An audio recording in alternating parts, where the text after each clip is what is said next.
Hello and welcome to Contact Sport. I'm Paul Kennedy. Today we're looking at Australian rules umpiring, and in a moment I'll be joined by two special guests. With so much focus on the rules and decisions, it's easy to forget there are dedicated professionals who, just like players and coaches, are striving for excellence. Contact Sport was a fly on the wall at umpire training this week. Got the leg speed, might need it in the end. It's a goal. That is a super. Oh, it's not a goal. Goal umpire says no goal. Over the line. But it's a super play. What's happened here? They don't know. Let's have a look. Oh, that's a disgrace. That's a goal. That is a disgrace. That's a goal. He's in perfect position, the goal umpire, and he stuffed it up. That is unforgivable. That is. He should never go umpire again. And we have a look at a quick kick here. Now the North players are saying touched or hit the post. And Tony will take the repeat group out under the freeway. Is there anyone interested in an easy 30 minutes? No. Yep. Okay, so Jack will take the easy 30 minutes. You might actually just go out for 15 and turn around and come back the whole way. And then the Latour group can meet in the gymnasium to do the fartlek on the bike. He's actually a horse trainer.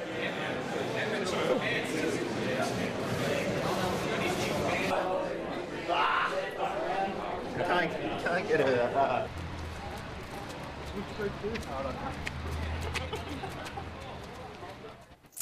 And they were the umpires running off for their Wednesday night session. I'm joined by leading AFL umpires now, boundary umpire Ian Burrows and goal umpire Luke Walker.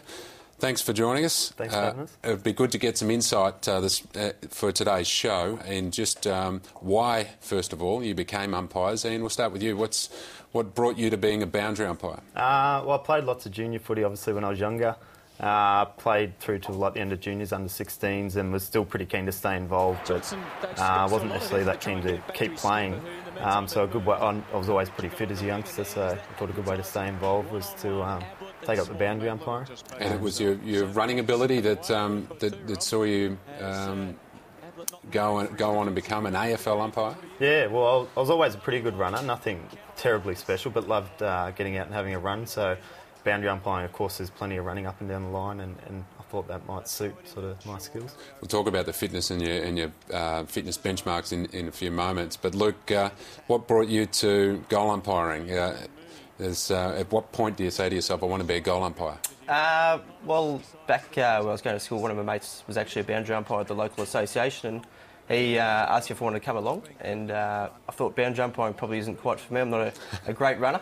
So he suggested I do the goals, and I did say to him, I said, why would I want to do that? And he said, you can do 2 games in one day, so you get paid double. So as a 15, 16-year-old, I thought that sounds okay, so I'll give that a go.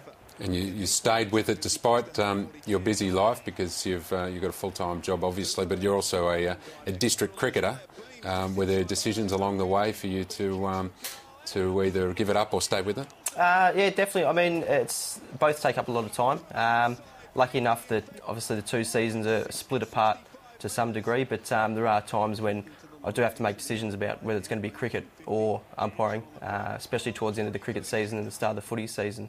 So the AFL try to help me out and encourage me to keep playing cricket, and try to help me out with appointments for the start of the season as much as possible.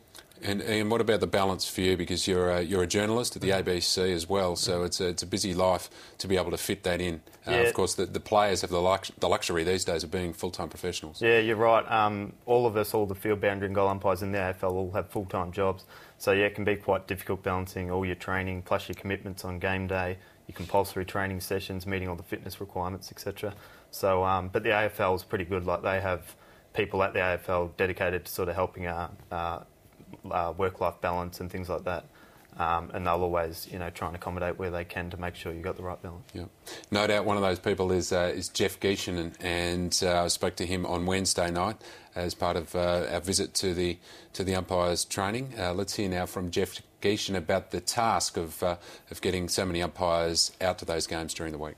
There is a lot of pressure goes with that. I mean, we have 8 rounds a week, or 8 games a week. We're a little bit different to the clubs, obviously. They have one team to look after and maybe a reserves team, but we have 8 teams of umpires that go out every week to perform. And Across Australia, we put out 188 people. That's field umpires, boundary umpires, goal umpires, interchange stewards, timekeepers, ball stewards, all their observers and coaches that we expect a level of performance from. And I guess when you've got 188 people going out there, there's always the opportunity or potential for one or two of those to maybe have an off day, maybe make a few mistakes.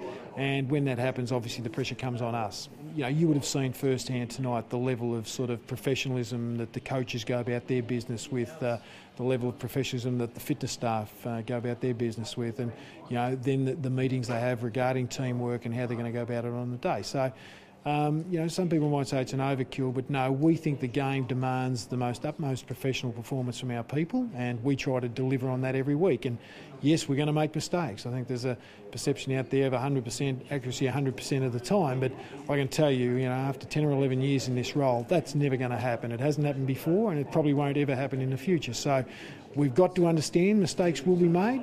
We've just got to try and make sure we minimise those and be as consistent as we possibly can be.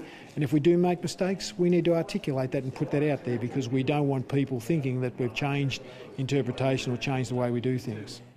Jeff Geeshan there, and much has been made of those mistakes from last week.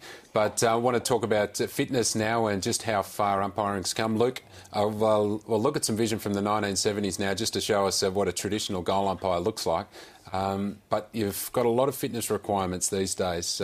Can you tell us a little bit about your training? Yeah, definitely. Pre-season, we've got to pass a 5-kilometre benchmark time, which is approximately 24 minutes. Throughout the season, our training's more aimed at speed and agility. Yep. We get obviously a lot of quick snaps out of packs, and we require some short, sharp movements. So sort of trigger running from a standing start is the sort of things that we practice throughout the season. And you have benchmarks as far as body fat goes. Yeah, we have skid fold testing, happens 5 or 6 times a year, so we've got to be under a certain requirement. Do you think that's an image thing or is that a performance thing? I think it's both. I think the AFL is obviously conscious of the image of having fit people out there officiating the games. And obviously, from a fitness point of view, it keeps you in check throughout the season. Yeah, and Ian, of course, you do professional running as well. Boundary umpires are some of the best runners going around. What's your training consist of? Yeah, well, there's a big variation in the guys, but we're mostly pretty good runners. There's some guys who are more focused on the short, sharp, sort of really top level sprinters, and other guys who, you know, are doing 10Ks around 30 minutes, which is sort of bordering on national level. So yeah, running in a game, of course, we're doing 15Ks and up per game. Yeah. So yeah, it's pretty high fitness demands, and we're training most days cardio and speed work. All right. Well, let's look at the other pressures that you have and the mistakes. We've touched on it briefly, but there was a lot of criticism last week of some of the goal umpiring decisions, and I asked Jeff Geeshan on Wednesday night just what he thought about the immediate criticism that is given to umpires, and this is what he said. We always say that if we've made mistakes and if they're blatant and there's a level of performance there that's not acceptable, we're more than comfortable with any level of criticism that comes our way. I guess the umpires, and I've been close to them now for a long time, where we do get frustrated is when they actually get it right, and some commentators still infer that they got it wrong or infer that, it's not right. That is really frustrating.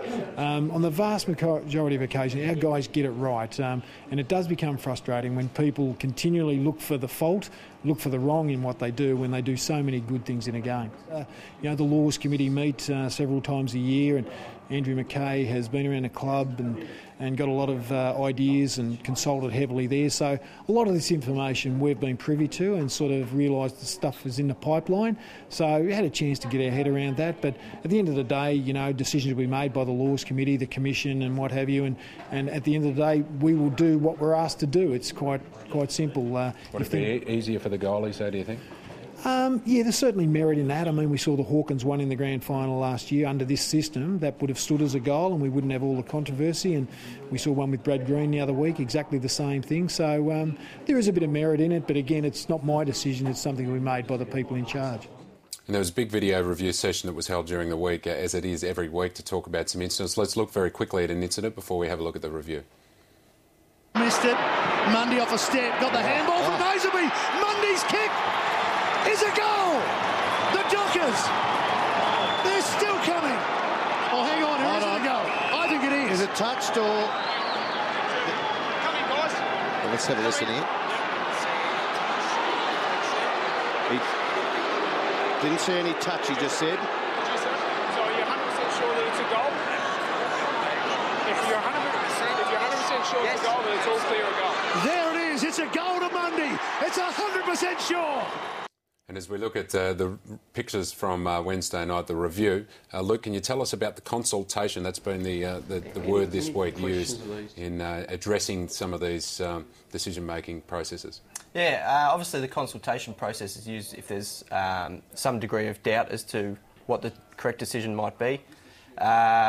We're going to approach the field umpire if we're ever in doubt, and he'll orchestrate the consultation process and call in the boundary umpires if necessary and get their views, just so that